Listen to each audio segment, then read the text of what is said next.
When we went to the airport in Paris, we knew that we were getting on a flight that might be dangerous. February the 1st, 1979. The Ayatollah Khomeini was leaving his exile in France.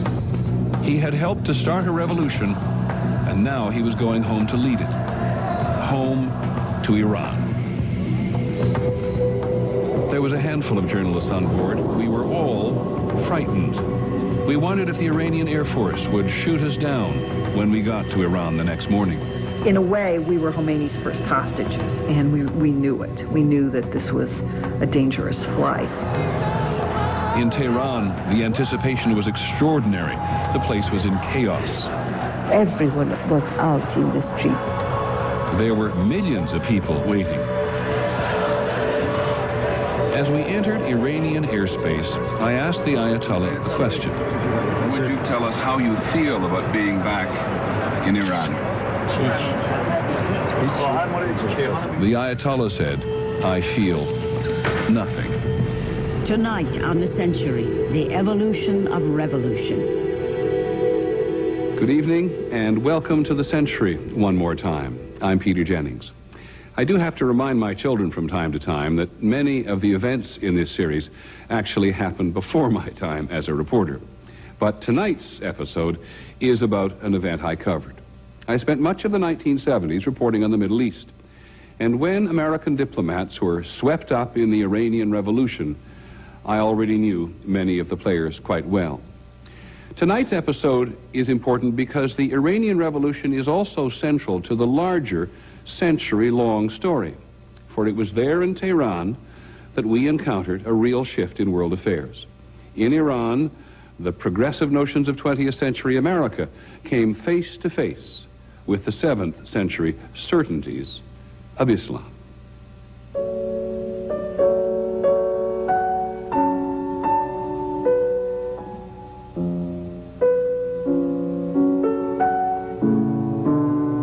When did people first tell you that torture was going on in Iran? In matter of fact, we heard it mostly from the outside. The inside, they would never come to me and say, well, sir, we have tortured this fellow to make him talk. No. Do you, as King of Kings, do you accept a sense of responsibility for those tortures? I was receiving the head of the security, say, twice a week. And he will have his reports on important things to me, not just petty details like that. When the Shah of Iran gave his last interview, he was dying in exile. At home, his country was in the middle of an Islamic revolution. The Shah was surprised. I think he loved his country very much, but he said that torture was a petty detail.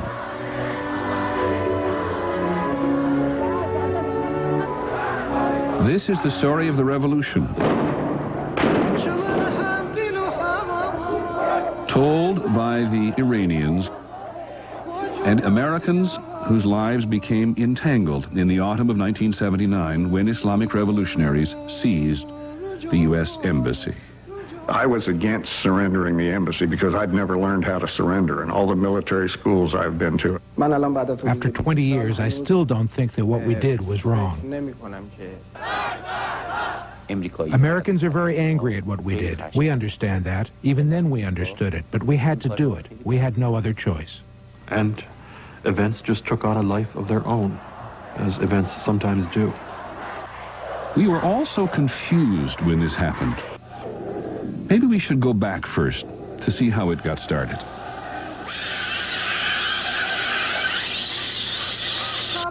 Back almost 30 years before the Islamic Revolution to 1953.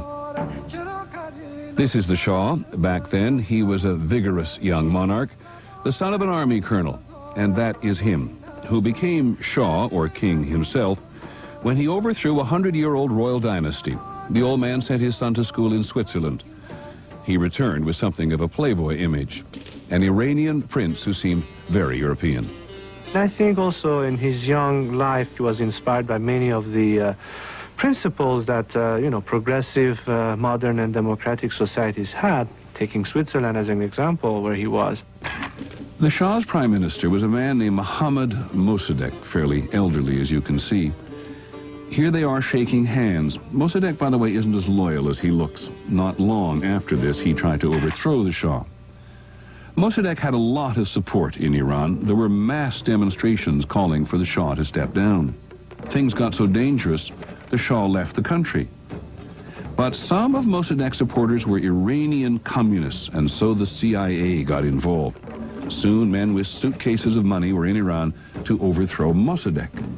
The operation was run by Kermit Roosevelt, a grandson of Teddy Roosevelt. He was assisted by General Norman Schwarzkopf, Sr., not Junior.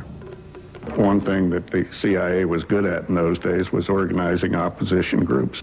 General Schwarzkopf's dad went in there with Kermit Roosevelt and handed out money to pro-Shah demonstrators and assisted in the ouster of Mohammad Mossadegh and the return of the Shah to the power. For many years before he became a hostage in the U.S. Embassy, Colonel Chuck Scott traveled back and forth to Iran, arranging arms sales for Washington. It didn't take him long to understand that everyone in Iran knew about the CIA's role in overthrowing Mossadegh. From that day on, the people of Iran believed, basically as an article of faith, that the United States was behind the Shah, so therefore the Shah was a puppet of the United States, and we were jointly and severally responsible for all of the Shah's failings, shortcomings, and excesses.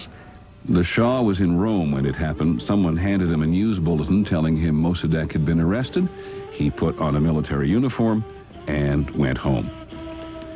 So why did the United States get involved? Oil is why. Iranian oil. For America, it was all about the oil and stopping anyone connected with the Soviet Union from controlling it.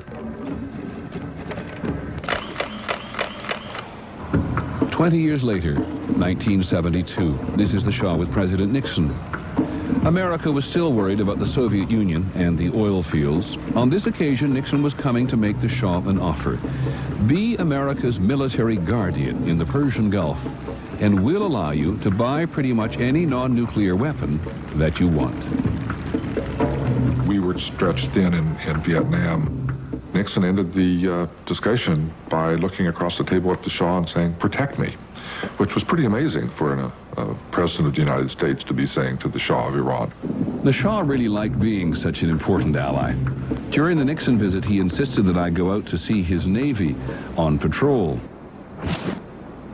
The future of the Persian Gulf is tinged with uneasiness. Russia continues her buildup in neighboring Iraq. The West continues to bank her money and arms on Iran.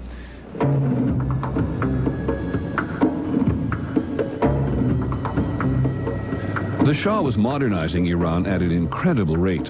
He loved to show reporters his big projects, like dams he had built to bring electrical power to the rural villages. But I always felt as though visiting Iran was like visiting two competing countries, one impatient to push forward quickly, the other deeply attached to the values of Islam formed in the 7th century. That was the Shah's challenge. By the mid-1970s, North Tehran, the Iranian capital, looked a little like Las Vegas at night. The money from oil had attracted all kinds of people who wanted to sell Iran stuff, including, if they could, an American way of life. In those days, you could see women wearing miniskirts, hot pants, looking sexy, going out into the streets. There were discotheques, there were bars. There were almost 50,000 Americans living in Iran now, working for American companies or the American military. They mingled with the elite Iranians whose connections to the Shah and big American companies had made them rich. When the government built a television network, there was Western-style music and dancing coming in everybody's living rooms.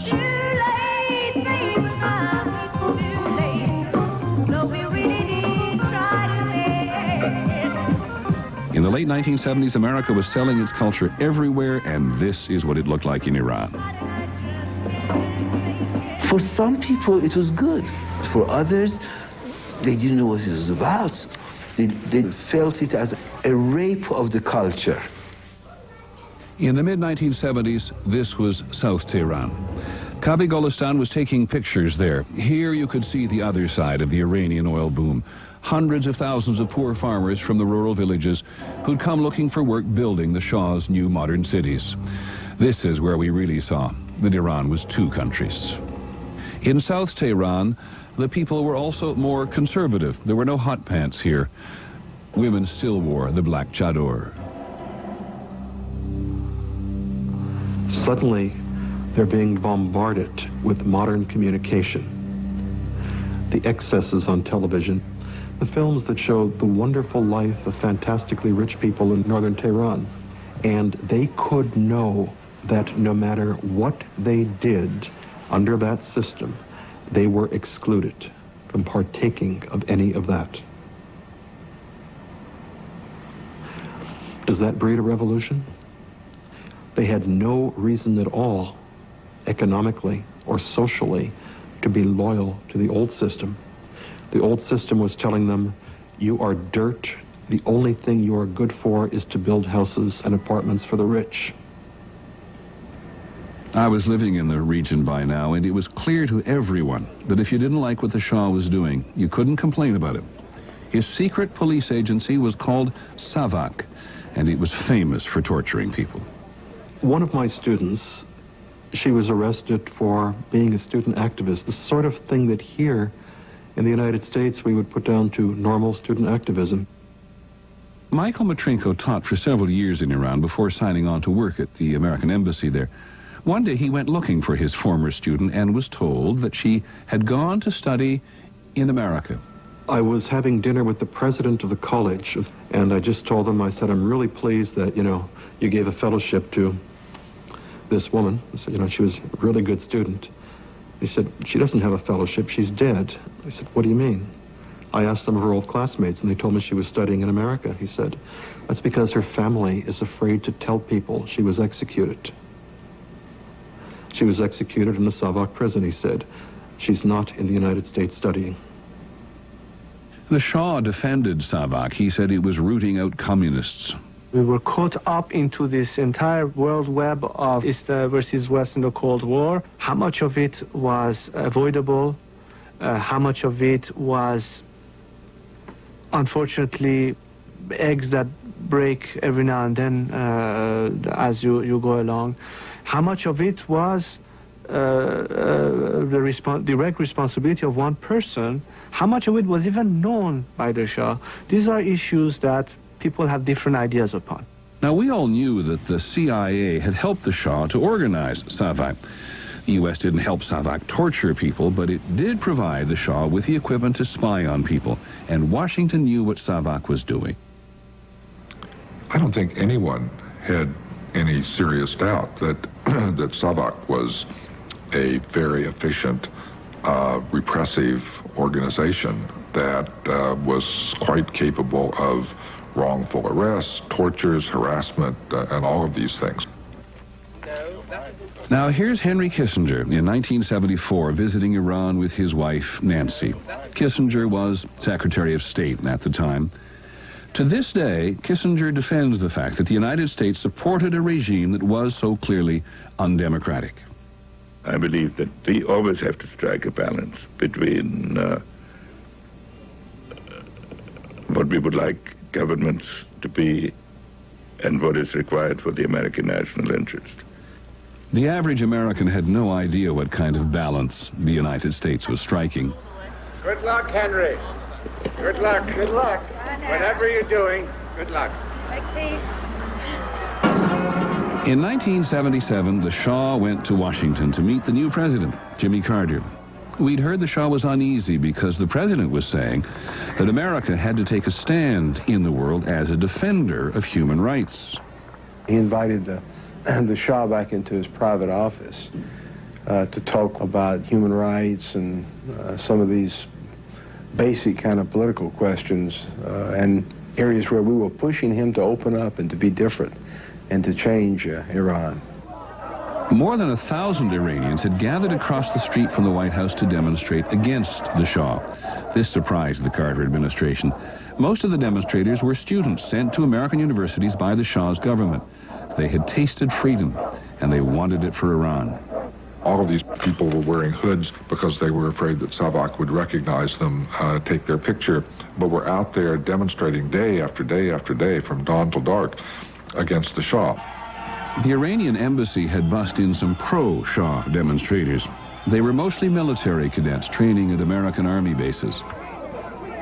President Carter was in the middle of a ceremony with the Shah in the Rose Garden when the pro and anti-Shah demonstrators started beating one another over the head. The police used tear gas, and soon there was tear gas in the Rose Garden. Iran is strong, and it is at peace with its neighbors. I went into the meeting in the White House with them afterwards, and the president apologized for the event, for having it gotten out of control, and then they went right straight into business. The system really didn't want to hear information that suggested that the Shah was not functioning well and that things were building up to some kind of a crescendo. Looking back on it now, it should have been clear that time had already run out for the Shah. He'd been on the throne for 36 years. He was making small changes to accommodate Jimmy Carter, but it was really too late. On New Year's Eve in 1977, President Carter and his wife Rosalind stopped in Tehran on their way home from Moscow. By that time, the United States had made its deal with Iran. It was not going to be easy to turn that around. The United States still had no ability, no real capability to go in and protect its own interests. We needed the Shah, and Jimmy Carter very quickly recognized that fact. But how is it that on the very eve of the Iranian Revolution, the United States seemed so unaware that a key ally was headed for very deep trouble? Maybe it was because America's principal source of information on Iran was the Shah's intelligence service, SAVAK. When I first met Jimmy Carter before I went over there, one of the first questions I asked him, do you want to continue, in the light of your policy on human rights, do you want to continue the sort of association we have with SAVAK? And his answer was unequivocally yes. SAVAK told their American counterparts that there was no serious opposition to the Shah's regime. And that was the attitude at the American embassy. As far as the Department of State was concerned, there was no opposition to the Shah's regime. Everything was fine. Everything was wonderful. Business was good. We want to sell more arms. That night, the Shah threw an elegant dinner party for his guest of honor. The president read an old Persian poem with clear references to human rights. Human beings are like parts of a body. When one part is hurt and in pain, others cannot remain in peace and quiet. But the president also went out of his way to praise the Shah. We have no other nation on earth who is closer to us, and there is no leader with whom I have a deeper sense of personal gratitude and personal friendship. Carter's remarks on New Year's Eve made so many Iranians angry. They just thought Carter was a hypocrite. All that talk about human rights and then this anointing of the Shah as America's best friend. They were convinced Jimmy Carter knew what the Shah was doing to stay in power.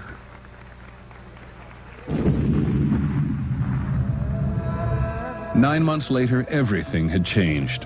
This is a very famous picture in Iran, taken on September the 8th, 1978, moments after the Shah's troops opened fire on demonstrators at a place called Jolly Square, right in the center of Tehran. There'd been demonstrations against the Shah for months now, but there had never been a reaction like this. The soldiers just lost it. The government admitted to killing more than 80 people here. One woman told us that some of the wounded didn't want to go to the hospital in case SAVAK found out and finished the job.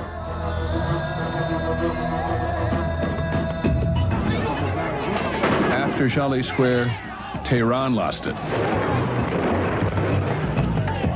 Thousands of Iranians poured into the streets, and were they angry? They were the students, they were the sort of the disenchanted middle classes, the poverty-stricken rural people who would come to Tehran. We had all of them revolting against the regime of the Shah together. Here were the two Irans, the 7th century Iran and the 20th century Iran, together. I came across the very first religious march that I saw the whole street crowded with these women in black. The whole street was black. I was even afraid. In 1979, Malak Kazai was a drama professor who dressed like a hippie and did not cover her head. And the crowd got closer and closer. And little by little, I just felt ashamed of myself. The slogans were what I believed in: freedom of speech, freedom for the political prisoners, and so on. All of a sudden, I said, could I march with you? I said, why not? Just turn around and put arms in arms with these ladies and started to march.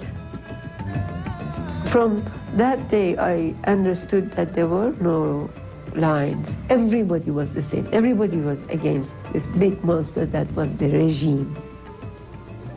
And then, in the middle of all this, something very important happened. This man, an elderly Muslim cleric named Ayatollah Khomeini, who'd been sent into exile by the Shah 14 years earlier, showed up in a suburb of Paris.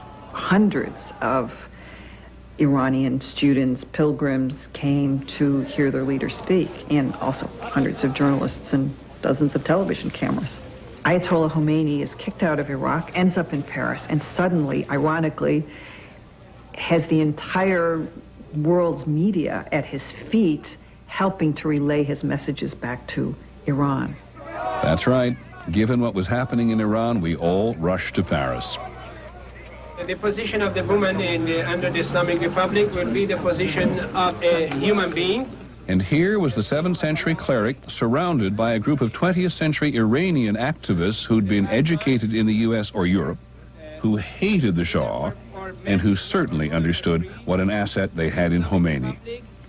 There were two sets of people around Khomeini. We used to call them the turbans and the neckties. My favorite necktie was Sadek Gobzadeh. He was a romantic about his revolution and deeply committed to it. What about the army? We don't care. What do you mean by that? I don't think they will dare today to do anything.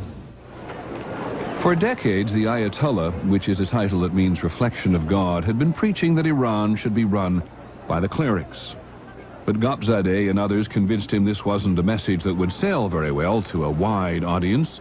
And so this medieval-looking character began talking about women's equality and democracy. Khomeini's neckties churned out recordings of his best sermons in their Paris basement. Back in Iran, Khomeini's messages were heard everywhere. They were very tough, even nasty, and they were aimed directly at the Shah.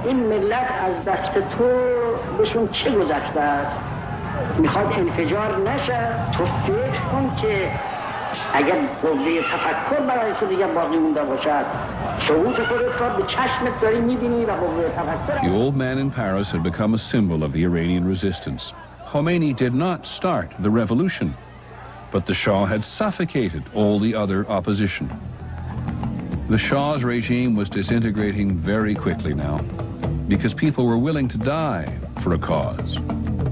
Everybody slept maybe 4 hours a day. Telephones rang every second. You know, you organize things. Perhaps we sometimes thought the Shah could have stopped it with a massive military crackdown. We waited for it, but the Shah hesitated. He didn't want to shoot his people.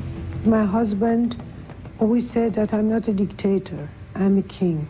I don't want the blood of my people on my hands. He depended very heavily on the United States for political advice and guidance. By now, the Shah was calling the U.S. ambassador to see him more and more often.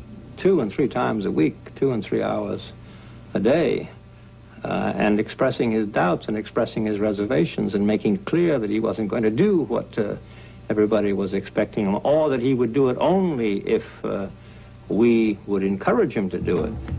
In Washington, the Carter administration was having an identity crisis. Cyrus Vance, the Secretary of State, argued the U.S. could not ask the leader of another country to order a military crackdown on his own people. But Zbigniew Brzezinski, Carter's national security advisor, was sending private messages to the Shah, telling him he must use the army to crush the rebellion. The communications that I would get that were written down telling me what to do were just no human rights violations. Nobody wanted to write anything down which said, yeah, tell them to go shoot the bastards. We didn't know it at the time, but the Carter administration had decided it was time for the Shah to go. The White House sent Ambassador Sullivan to the palace. In the end, I was finally instructed by Washington to go around to the Shah and say, by the way, old chap, we think you should leave. The Shah left at a little after 1 o'clock on January the 16th, 1979. He had invitations to go to Egypt and then to America. The departure was actually broadcast on Iranian television. For the second time in his life, with military officers kissing his feet, Shah Mohammad Reza Pahlavi had no choice but to leave. My husband was crying. I was trying not to cry. It was very hard when you leave your homeland, where you've been born, on a cold winter morning in an empty airport. And especially more than myself, my husband, who had dedicated his life for the well-being of the people, it was very hard to leave and to think that you would never come back, and I never thought that I would never come back. The country erupted in celebration. We won our human rights by ourselves, not by the United States. Jimmy Carter knows that we want freedom and we don't want his human rights anymore.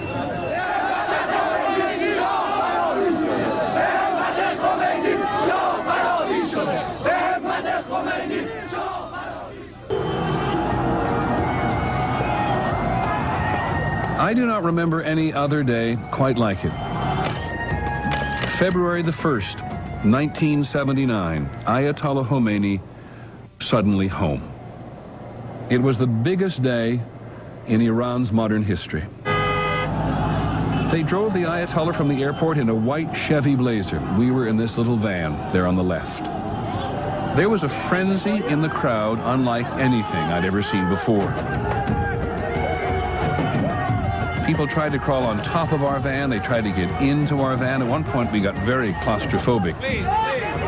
We wondered how they'd react when they discovered we were an American television team. There were millions of people in the streets. Khomeini could have asked them to do anything that day.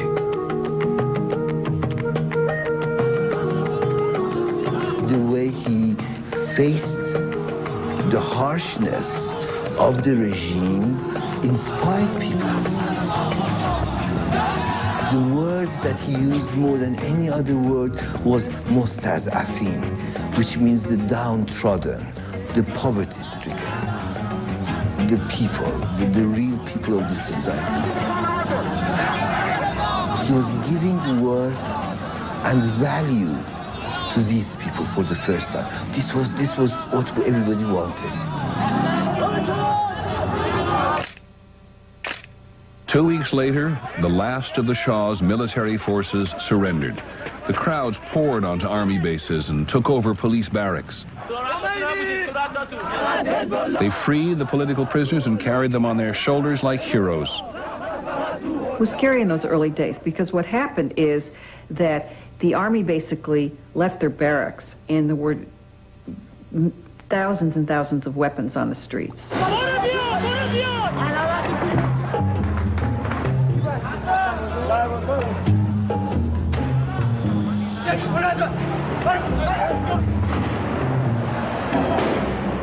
Every leftist or Islamic guerrilla had a gun, and everybody had some fight that he or she wanted to carry out.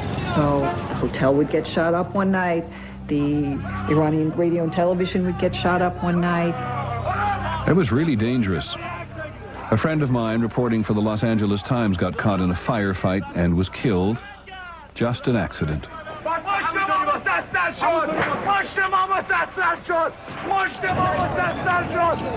There was something very personal about the way people abused statues of the Shah.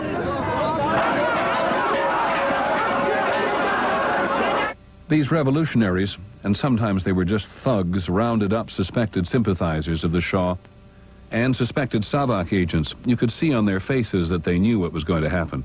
A quick trial and a firing squad. Well, they were scarcely trials. They were quick interrogations. There weren't any lawyers or anything like that. These are the bodies of the Shah's former military commanders. We call this man the hanging judge, Ayatollah Khalkhali. Hand-picked by Khomeini, he was the ruthless face of the revolution. We created a court. We took them in one by one, and they confessed that they were guilty. The executions went on for months. It didn't matter really what your job was. If you had worked for the Shah, the charge was the same. They had killed people in the streets. They were mostly like that. Some of them were spies, but mainly they were killers. They'd opened fire on the people of Tehran. They'd killed people, and in retaliation, we killed them. Ayatollah Khomeini set up his headquarters at a high school in South Tehran. We would go there all the time. And every time there were throngs of supporters screaming for him to appear.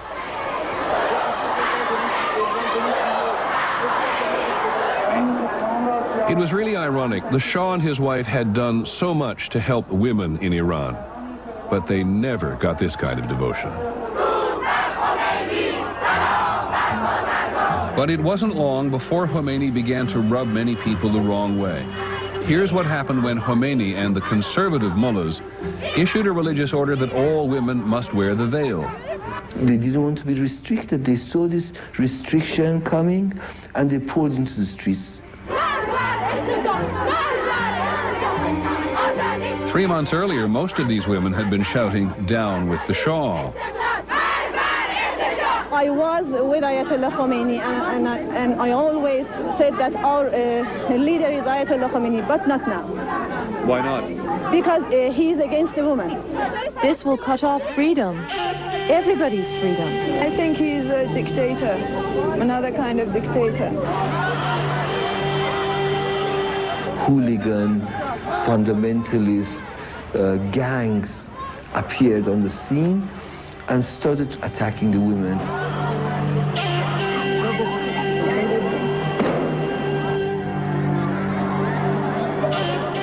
They were still in the throes of the revolution, really. Chaos in the streets. They still had roadblocks set up, sort of neighborhood gangs that would set up these machine gun positions on corners and stop people. They became vigilante groups that basically tried to impose some kind of Islamic justice.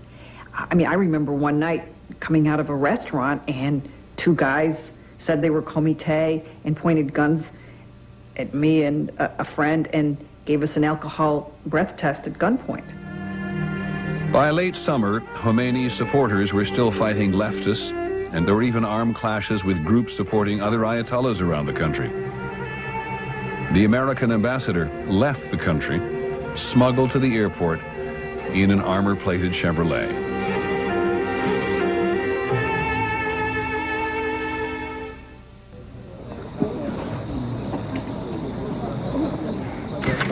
By February '79, the Shah and his family were in Morocco, and while they were there, the White House withdrew its invitation for the royal couple to come to the States. The Shah told me a mid-level CIA agent came to see the Shah and delivered a message to him that it was not in the best interest of the Shah or the United States for him to come into the United States at the time. While trying to be loyal to the Shah and his historic relationship with the U.S., our country's interest was in trying to forge a relationship with the revolutionary government. The state is a cold monster. The United States now had to deal, and unfortunately that was the position they had to take. The fact that you're an ally and friend of 9 presidents from Roosevelt on, and the most staunch supporter of the United States in the Gulf, it just doesn't matter anymore. Soon their friend, the King of Morocco, asked the Pahlavi family to move on. Their presence was becoming politically awkward for the leader of an Islamic nation. The royal couple went to Bermuda for a while, and then to Mexico. In Mexico, the Shah was visited by his old friend Richard Nixon. But there was no direct contact between the Shah and the Carter White House.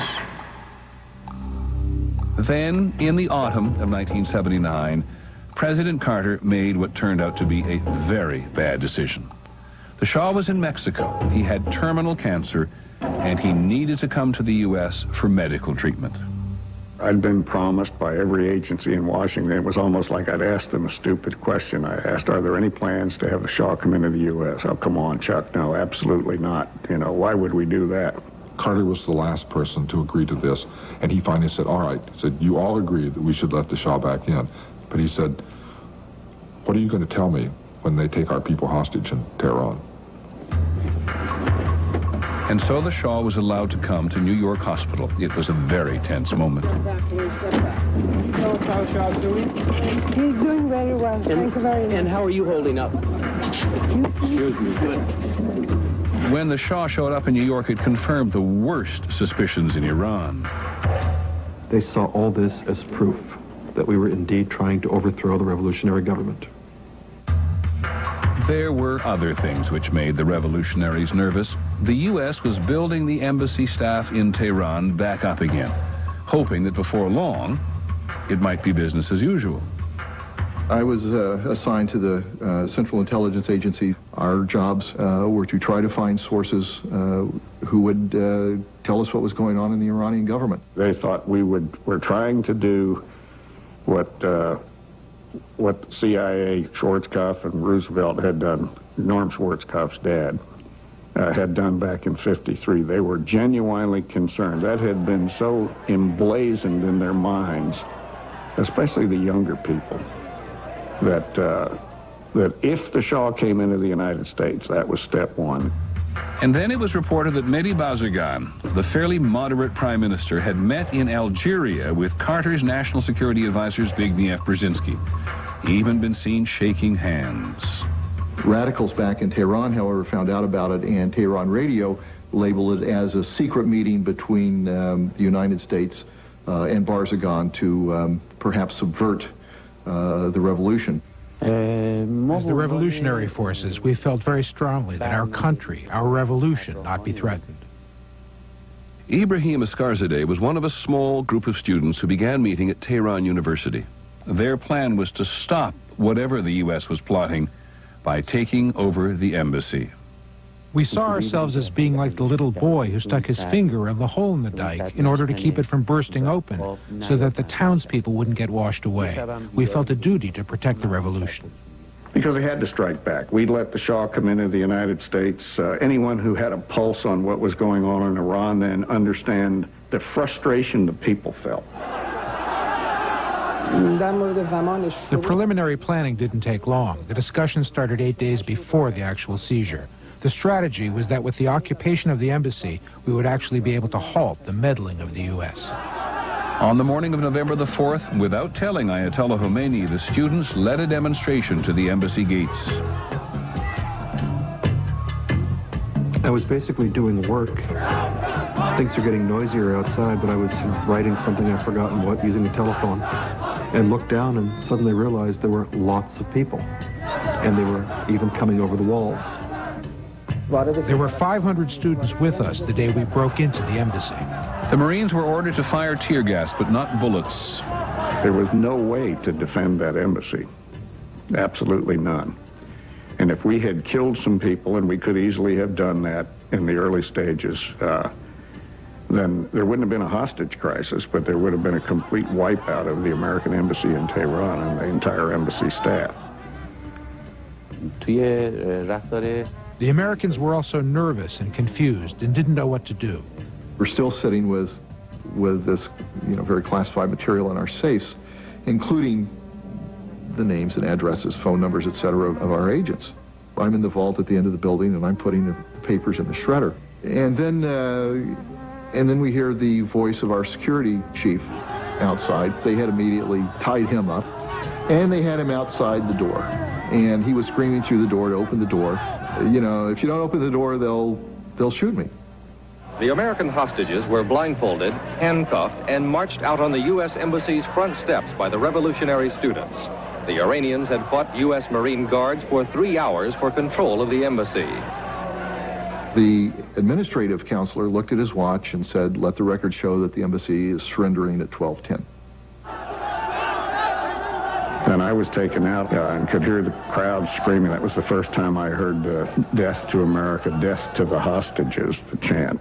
And it sort of sunk in then that, uh-oh, we're being held hostage.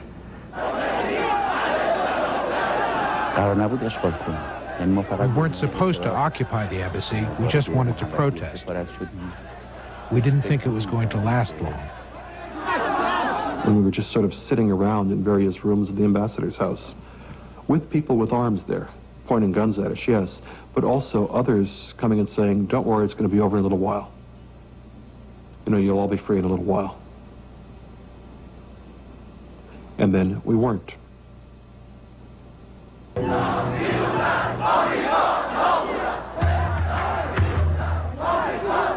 By the evening on November the 4th, the giant U.S. Embassy compound was completely under the radicals' control. I think they knew by the first night when they called me up for my first interrogation, they knew that I was CIA by then. It's about 7:30, 8 o'clock that night when I was taken back to my office, blindfolded, and they accused me of being the chief of station, of being the head of all CIA operations in the Middle East, of being the CIA officer who gave the Shah his instructions. The students went to the embassy like children in a toy store and filmed themselves doing so.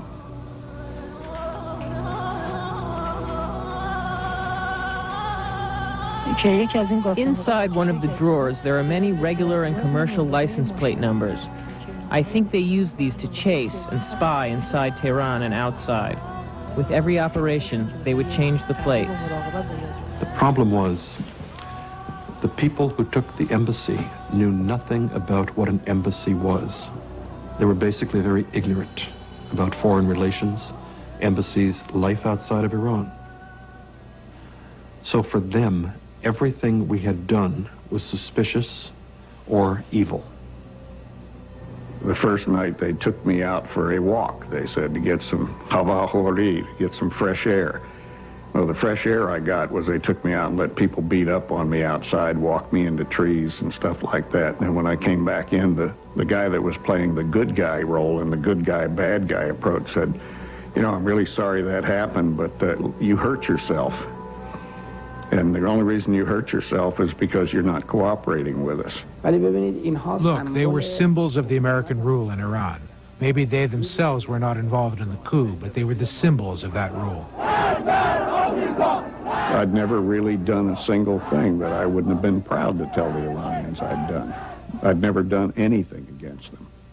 So I felt betrayed by the Iranians. I felt betrayed by my own government. In Washington, all the president's advisors had gone to the White House. It never occurred to anyone that the Iranian government wouldn't step in to resolve this. In Tehran, it wasn't that simple.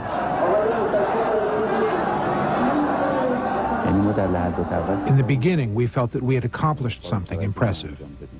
Ibrahim Eskarzadeh has powerful memories. There he is conducting a news conference in the embassy on the first day of the occupation.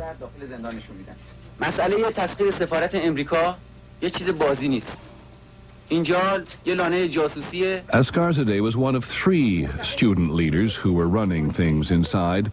Another was Mohsen Mir Damadi. That's the slightly smaller man on the left. Our main demand was that the Shah be returned because he had committed crimes and should be tried in Iran. We didn't think it would last very long at all.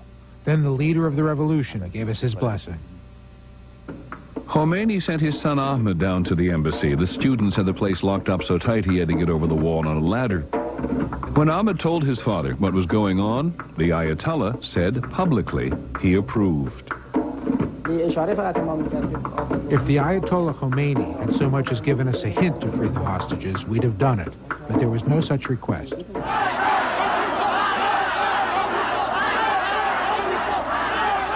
Looking back, it makes sense. Khomeini was a very shrewd politician. With all sorts of groups still vying for power, this was a chance for Khomeini to reassert himself as the absolute power. When the Prime Minister wanted the hostages released, Khomeini simply pushed him aside. The civilian government of Iran, headed by Prime Minister Bazargan, resigned today. When the Prime Minister and his government resigned, the communication between our people and the U.S. became impossible. Our country was cut off from the world. There was nobody to talk to.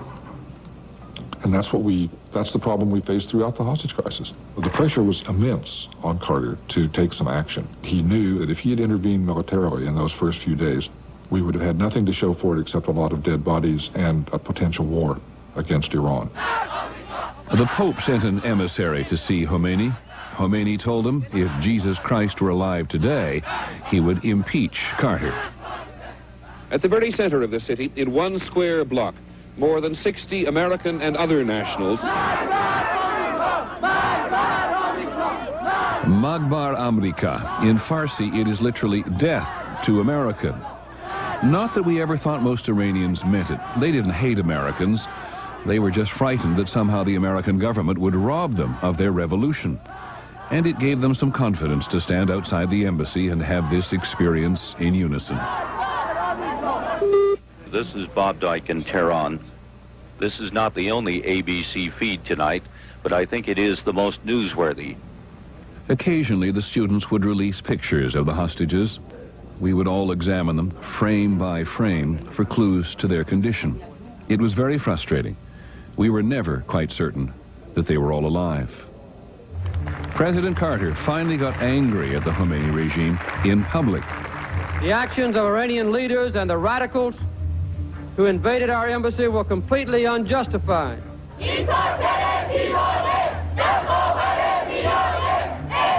For the first time, the president called the hostage holders terrorists. They and all others must know that the United States of America will not yield to international terrorism or to blackmail.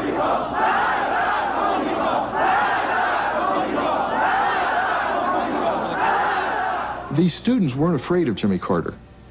They detested him personally because they had looked to him as president to sit on the Shahs. And then when Carter went to Iran in 1977 for the New Year's Eve toast and toasted the Shah, their attitude towards Carter just changed 180. And from that moment on, they loathed him. Teachers brought their students.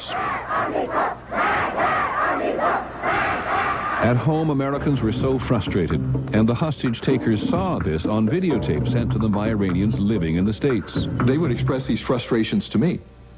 You know, why don't the American people support us? Don't they understand? We expected that American youth, seeing how they reacted to Vietnam, would be supportive of us. We took no issue with the U.S. as a country. We were simply saying that we had a problem with the way the U.S. treated Iran. We expected Americans to understand this, but it didn't turn out that way. Over 1,500 demonstrators marched on the Iranian consulate in downtown Houston. One Iranian couple who declared their support for the Ayatollah barely escaped the crowd's outrage. I think once we put our foot down, you don't see these small countries pushing Russia around. Because they know better. They know they'll do something about it. But that's America. I guess you could... They give the world anything they want, and then they get stabbed in the back, and they turn right around and give it to them again. But that's America. That's what made America what it is today.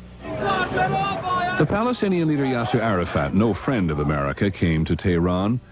Ayatollah Khomeini said that thanks to Arafat's intervention, he would release almost all of the women and most of the black Americans, 13 people in all. He said Islam respected women, and blacks were oppressed just like the Iranians. We read the numbers. The hostage takers invited the media into the embassy for the event. Even though they thought most of us were spies, they had begun to realize that the media could be used. In fact, it didn't take long at all for the whole hostage crisis to turn into one giant media event.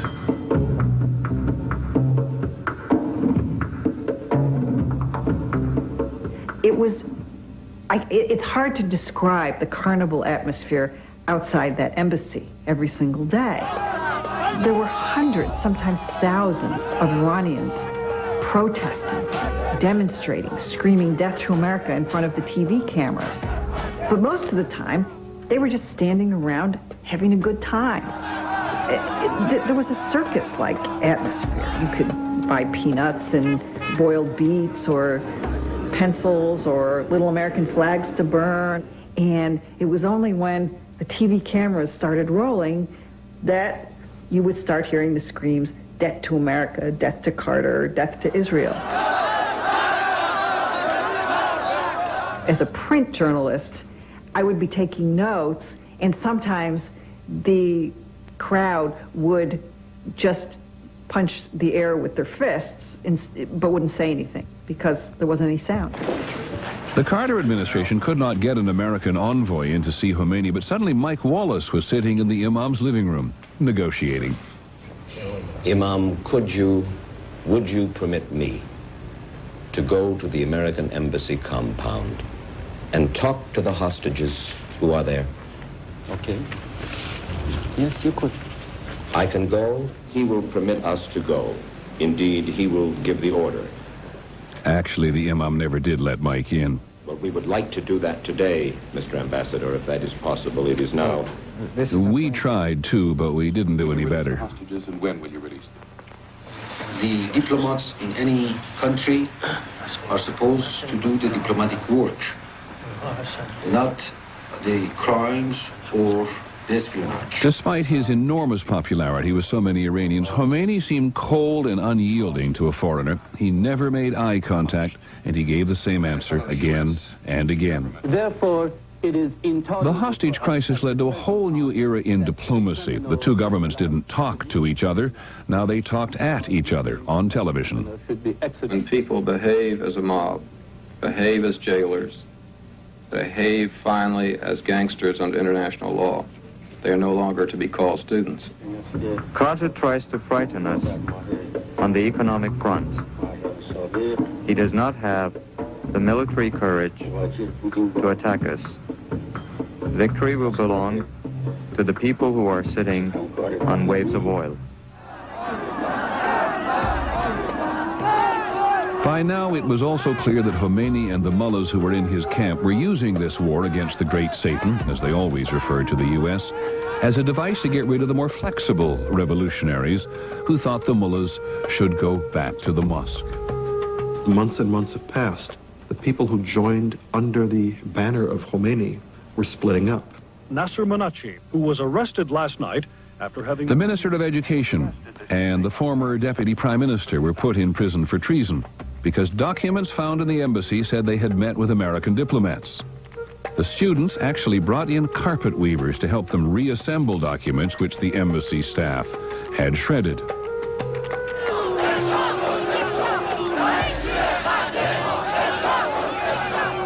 And then once we became pawns in this struggle between the radicals and the moderates, basically there was nothing anybody could do. We were there until the radicals firmly established control of that government.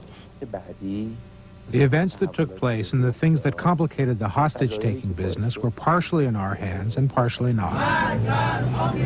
By Christmas, the hostages were still inside, and their captors released another film. A Christmas wish especially for you, Imam Khomeini. Merry Christmas. May Christmas bring you lasting joy and lovely memories.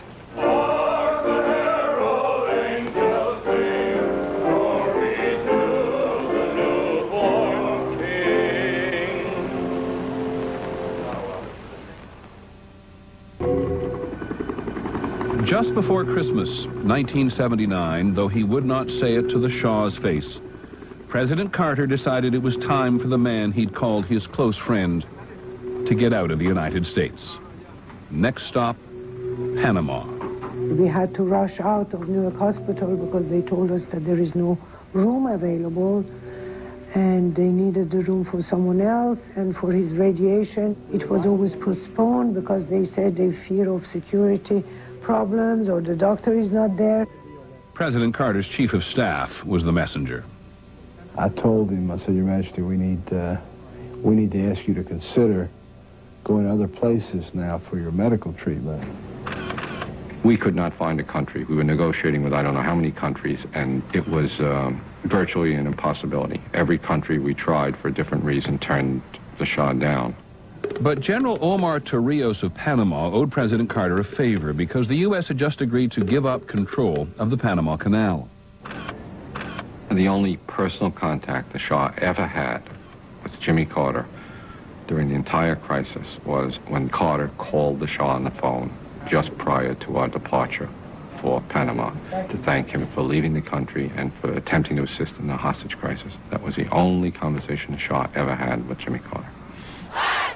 The Carter administration had sent everyone they could think of to seek the hostages' freedom, and they were getting nowhere. It took me about 4 months to realize that it was not going to be over in a few hours or the next day. Every night for the first 3 months or so, I went to bed.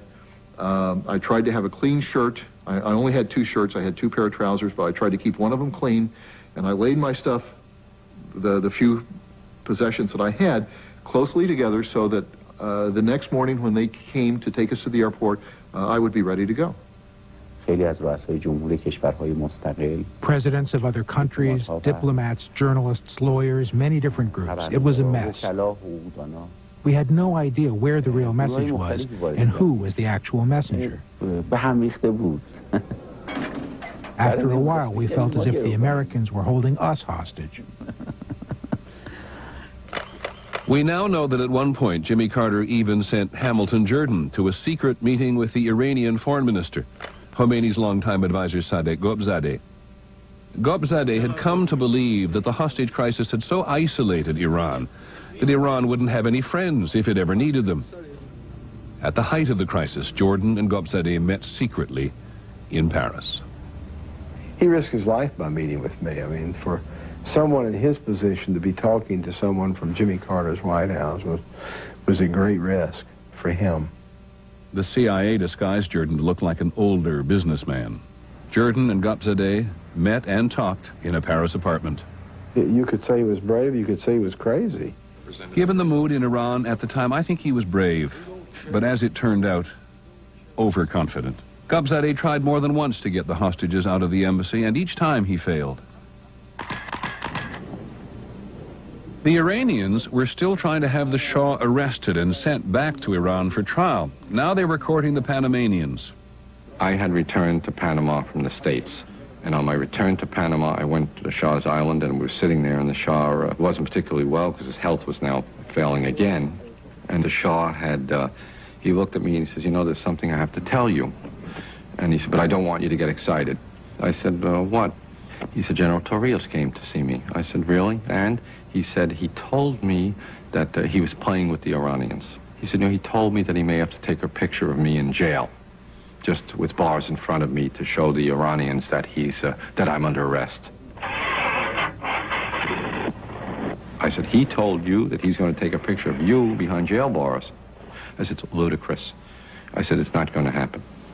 Armeo and the Shah's wife convinced him to get out of town quickly and go to Egypt, where he was welcome. President Carter tried to keep the Shah in Panama. He believed it would help the hostages if the Iranians thought there was a chance the Shah could be arrested by the Panamanians and returned to them. The Shah was smarter than that. How do you feel about the Carter administration in recent days? Are you disappointed? This is a political question that I'm not ready to answer at all. We announced that we are leaving. We have accepted the invitation of Sadat of Egypt. If any move is made to stop the Shah, then obviously the entire world should know that Jimmy Carter has sold the Shah out. Extradition papers were to have been filed tomorrow, and the Shah could have been arrested, but he avoided that indignity by leaving. He's running out of countries to go to, but it may not matter. His doctors say he hasn't long to live. My husband, you know what made me very sad in a way was he never complained. Of course, there were many moments he was saying why this happened to him. By now, the pressure on Jimmy Carter was so intense that he decided to try rescuing the hostages by force. The plan was to send in special commandos who would grab the hostages right out of the embassy. So many of our hopes and fears were tied up in this rescue mission. worried about the lives of these people. We were worried about our nation's honor. We were worried about Carter's place in history. We were worried about Carter's re-election. All these things were pinned on the hopes of this rescue mission working. It was a disaster. The Delta team never got farther than this abandoned airstrip in the desert 200 miles from Tehran. In the darkness, a helicopter and a transport plane collided. 8 U.S. servicemen were killed, and the Iranians discovered the mission. They were very shaken and immediately began moving the hostages out of the embassy. On this particular day, from about 11 o'clock on, clearly something had disrupted the routine. There was a lot of activity around the embassy, a lot of people we hadn't seen before. And then that night, summarily, we were put on a truck, prison hoods, blindfolds, handcuffs, the whole bit. I was blindfolded, taken out and put in a van with about 5 or 6 others, driven through the streets of Tehran, and ended up in Avon prison. And all the way to Tabriz, where I went next, they kept saying, "Mozebi mumkin commando balao, there could be commandos up ahead, be careful." And when the Iranians used the term commando, they were either talking about Israeli commandos or Americans. So they were concerned that there might have been some U.S. troops in the country. They were paranoid about it. Ended up in a cell that was about maybe 6 feet by 4 feet and very, very high with a little skylight at the top. A solid metal door. And one of the Iranian students assured me, however, that I was not in prison. I was just in a prison-like place. What in the hell were we going to do? I mean, it was a terrible feeling. I mean, we wondered, I think we worried in the short term they'd be killed. But, you know, maybe these people are so irrational and so crazy in their hatred of our country, maybe they'll never let the people out. You know, we didn't know what was going to happen. It's a terrible feeling. President Carter and his advisors believed they had run out of options.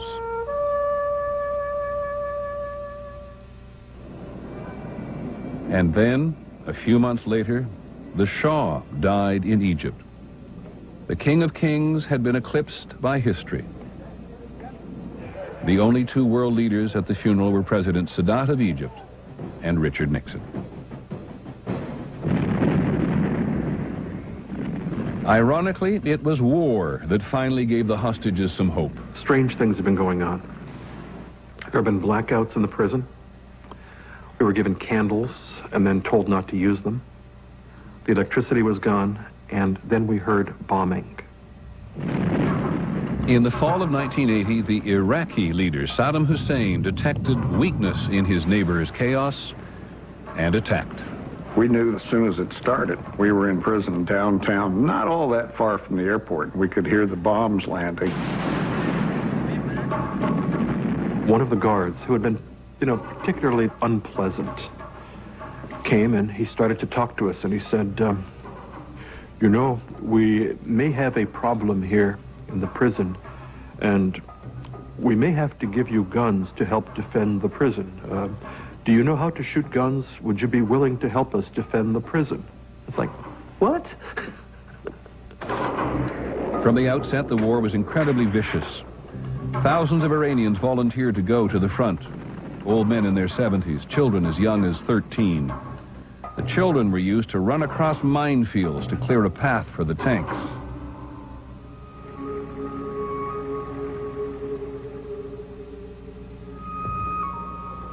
I think it gave the Iranian government a firm realization that their isolation was costing them.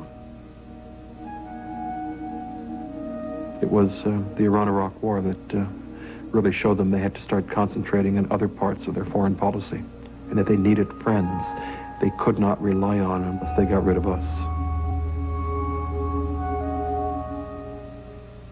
There is no one way to end a project on the century. After all, there are so many more stories to be told. But we did want to look ahead somewhat. And so over the past few weeks, we've been talking to some of the world's great writers and scientists, musicians and businessmen and economists. And we've asked them to contemplate the past and think about the future. Here's some of what they had to say.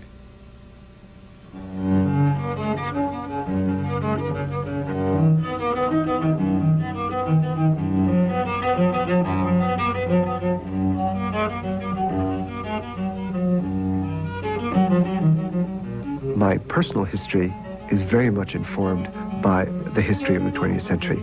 My parents, my father was born in 1911, left China in 1936, went to France, stayed there for 27 years, and we moved to America in 1961. For probably the first 20 years of my life, the most often asked question in my musical life was, how can someone with your Asian background play Western classical music? I think it's actually an example of the changes in the world that somehow result in that question really not being asked anymore.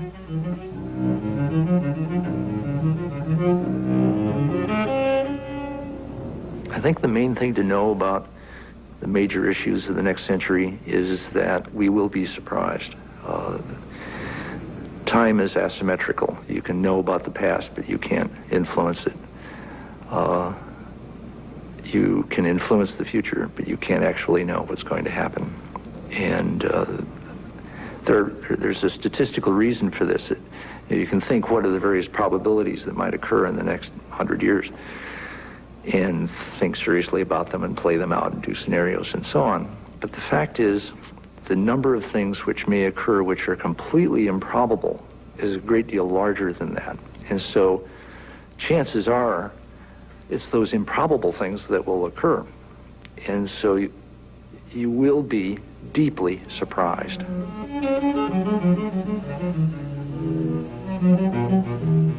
100 years ago, you could be pretty sure that the technology of your parents' generation will be very similar to yours, and the technology of your generation will be very similar to that of your children. There would be some changes, sometimes important ones, but rarely would there be changes so radical the entire society would be remade. But in the 20th century alone, we faced changes that radical a number of times. Let's just mention a few of them. Think about it. The theory of relativity, the birth control pill, the science of statistics, which led to eventually the personal computer, aircraft, nearly instantaneous communication, and of course the ability to blow up the entire world several times over. These were all radically earth-changing technologies. So many in one century is virtually unheard of.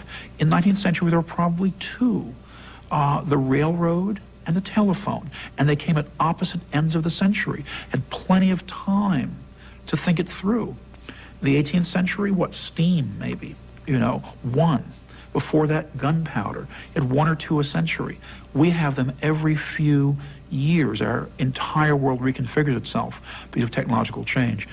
So we simply have more changes happening more rapidly, and so it's harder and harder for our moral understanding to keep up.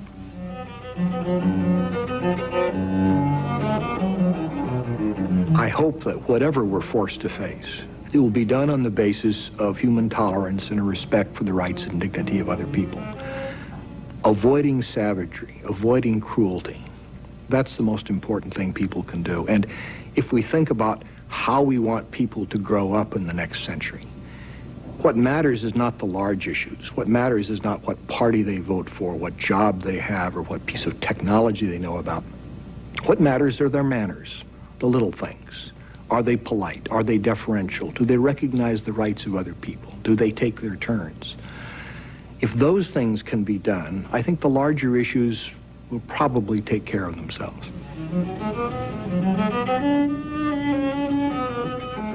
Developmental psychologists have convinced us that what's important is quality time. Is when we get home from our stressful big days and we have 15 minutes or half an hour or even an hour, it's how we use that hour with one another that's most significant. Engaging one another, reading, holding, paying attention. I think that's very important, but I've become increasingly interested in quantity time.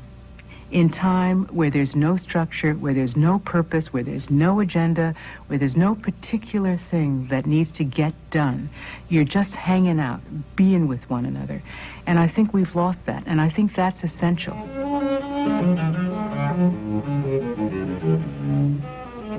The most surprising lesson of the 20th century to me was feminism. It was the discovery of a new world. I was born in a very patriarchal time, and I belong to the generation that made the transition, the generation that was brought up to be like our mothers and ended up being like our granddaughters. So we got a lot of aggression. It was very difficult, but it was a wonderful time. And I really think that the emergence of feminism is the most revolutionary force of the century, certainly more than communism, for example, or the expectations we had about scientific development. Feminism has changed the culture in many ways, and it is only the beginning of this revolution. I think we're just starting. What may happen in the future is fantastic.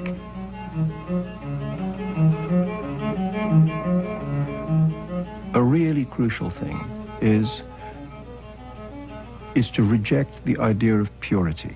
You know, that when the moment people start talking about racial purity, cultural purity, ethnic purity, this leads directly to the gas chamber. It leads directly to ethnic cleansing. It leads to mass murder, really. And so I've come to feel that probably the most important thing to learn is the value of impurity. That's say not for things not to be cleansed. A bit of dirt, I think, is very valuable. So I think that probably, if there's one thing to learn about the 20th century, is that anybody who wants to simplify life into something pure, anybody who claims to have that one idea, one race, one cultural definition is a total explanation of what's right and good and how things should be, that's the person to put the straitjacket on, and those who are the advocates of the impure, and of just not too much, just a little dirt, that's the way to go, I would say.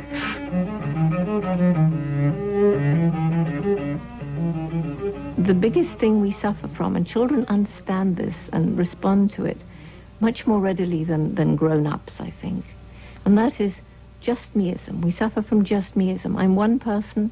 The world has millions, billions, growing all the time. So, yeah, I know I shouldn't run a tap and waste the water. I know I should turn off the electric light. It's better to walk and not take the car even though it's raining. I know all these things, but it can't possibly matter what I do, can it? Because I'm just one person.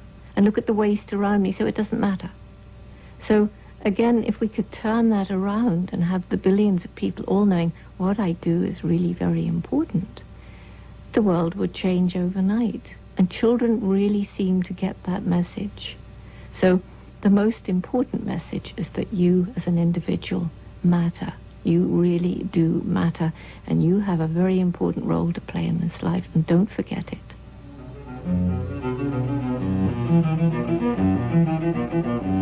One of the outstanding products of science and technology, particularly in the last century, is it's given people a smothering array of choices in their lives, in their economic behavior, and where they go, what they believe in, and so on.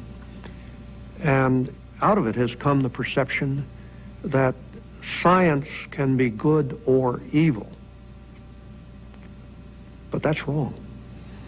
Science and the knowledge that comes from science is always good. What can be evil is the choice we make of the use of that knowledge. And thus, we almost chose to use our knowledge of the atom to obliterate a good part of the world. We chose wisely and moved away. Now, with the biomedical and genetic revolution, we have the choice to clone human beings if we wish. We have the choice to modify our genes and perhaps even alter, eventually, human nature itself. What choices we will make, does not depend on the knowledge so much as on our ethics, how we perceive ourselves as a species, and what our goals are.